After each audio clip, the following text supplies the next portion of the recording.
real AF. So, kakauwi ko lang from my 3-country trip for my birthday and anniversary. So, Thailand, Cambodia, Malaysia, all ASEAN countries na supposedly ka-level natin. Pero hindi. Lahat ng airports nila maaliwalas, chill lang, tahimik, maluwag, tapos wala masyadong pila. As in, ay day, sa atin, sobrang OA talaga. So, papunta, dumating kami sa airport na iya Terminal 3 ng mga 3 a.m. or 4 a.m. kasi maaga yung flight namin.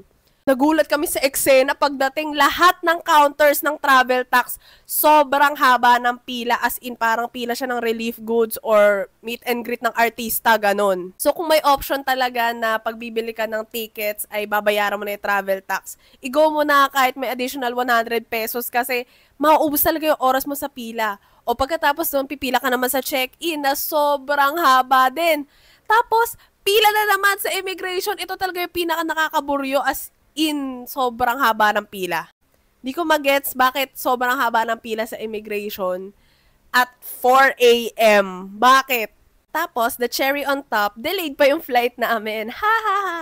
Di pa doon natatapos. Oo, G na G ako kasi pag uwi, talagang sumalubong sa amin. Pila na naman doon sa e-gates for Philippine passports. Alam mo yung mas magulo pa yung pila sa Philippine passports kaysa sa foreign passports? As in, di na namin alam kung saan yung dulo, tas wala nang madaanan yung mga tao. Tas yung mga officers doon, kebs lang, para walang nangyayari, para walang nakikita, wala nag-aayos ng pila.